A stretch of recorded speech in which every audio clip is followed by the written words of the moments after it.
Welcome to the historic Windrush Square, so called because it took its name from the Caribbean migrants who came on the SS Windrush to this country in 1948.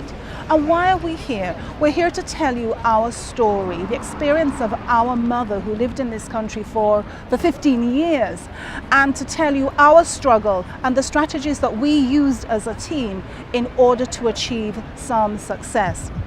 I'm Monica. I am Freddie. I'm Noel. Howdy, I'm Philip. And I just want to tell you the background to our story. Our parents came here in the 1950s. Our father came here in 1955. Mum joined him in 1957.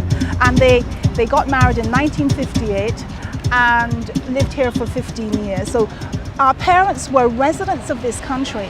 And in 1972, they returned to Jamaica.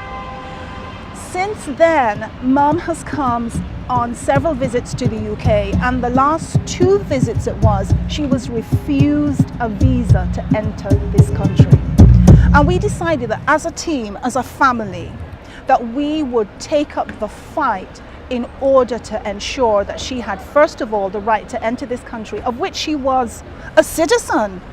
She worked here, made contributions, paid taxes. And what a fight that was. And we just want to share with you our own journey. So the first thing is that we had to work together as a team. So this wasn't just me, Monica, or Freddie, or Noel, or Philip fighting this fight.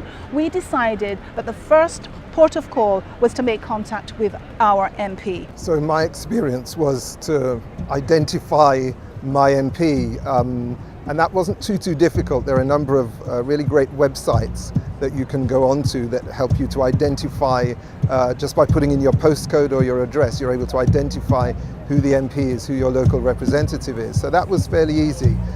So I wrote to my MP, just briefly outlining our story, our concerns, and seeking some help from her. Sarah Jones is the MP, is the Labour MP for the area that I'm in.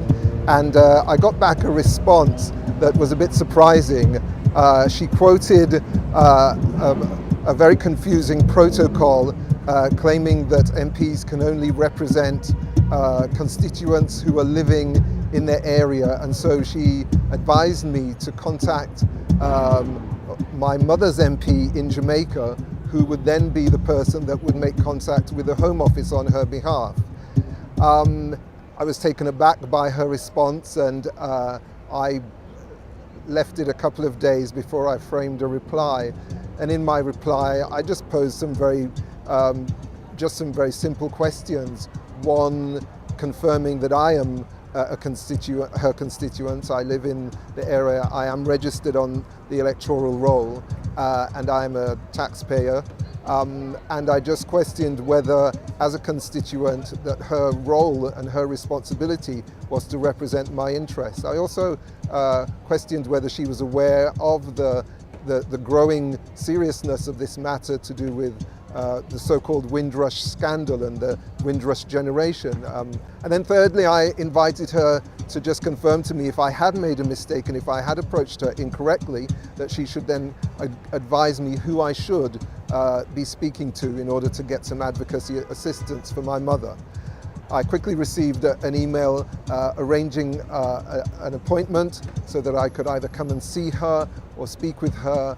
She was now very open and very interested in our story, and thus began our journey to engage the local MP and to put pressure where pressure needed to be placed in order to have a good result.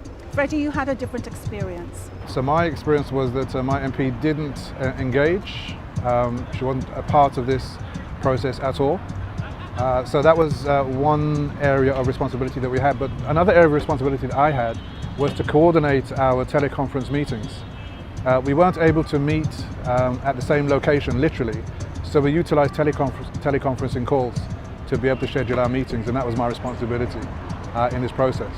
I also contacted the Home Office, which I received a much quicker response to that scenario, indicating that the information that I'd sent forth was received and would be dealt with, and I would receive a response in due course. The main thing I'd like to say about the whole experience was that all of us as a collective, each of us as individuals made a contribution, but it's all of us coming together as a collective which made a difference, and ultimately we were successful in getting the response that we needed for our mum's visa situation. I cannot overstate how supportive my MP, Matt Western, was, the Labour MP in Leamington and Warwick was.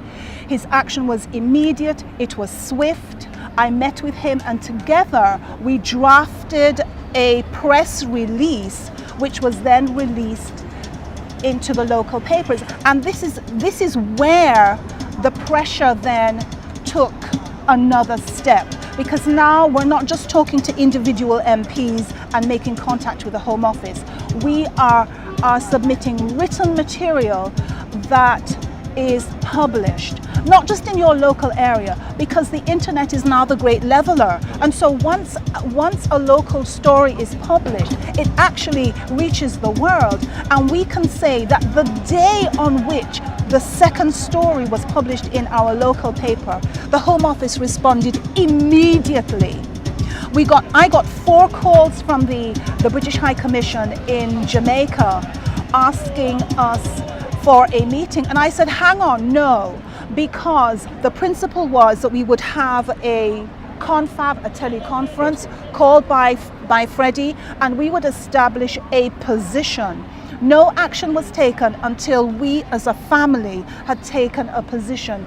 We had a meeting with the Home Office, and I must say that the first meeting with a senior caseworker was not productive at all. She recited all the clauses of the various nationality acts. I was in a legal fog, I didn't understand, but it was only when the story hit the paper, okay, and our story was seen and heard and exposed by all, wrong was exposed, that's when the change came. That's right. That's when we saw the sea change. And as a result of our contacting our MPs, making contact with the Home Office, scores and scores of emails, having an interview with senior caseworkers at the Home Office, that's when things change. And I must say that the second senior caseworker from the MP, from the Home Office, was a completely different experience. He was respectful, he listened deeply, he promised to do everything in his power, and he did.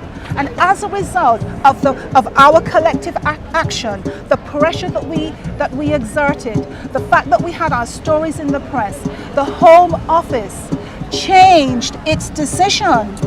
Must also mention the important role that the Black Cultural Archives has played in this, because in the midst of it all, the BCA have made, in conjunction with a number of barristers, have made some services available free of cost to members of the public who are seeking to, at whatever point you are, but seeking to engage and work with individuals. So I had the privilege of being able to come and have a 30-minute conversation with a barrister called Kirsten, who was really open, very helpful, supportive, and we shared a lot of information. Definitely do not give up when you come across some bureaucracy or some barriers that seem to suggest that help is not available. From our own experience, a combination of your MP getting your story together using online resources and just consistent effort will bring about good results. And if you believe in prayer, because we're people of prayer, and we put this matter to God as well. And so it wasn't just the press and it wasn't just the pressure. We put our case to God as well, and we believe that in this case we were able to gain some success. So fight, my people, persevere, use the strategies that we have used, engage with your MP, write, put your story, go out and tell your story, make them hear you.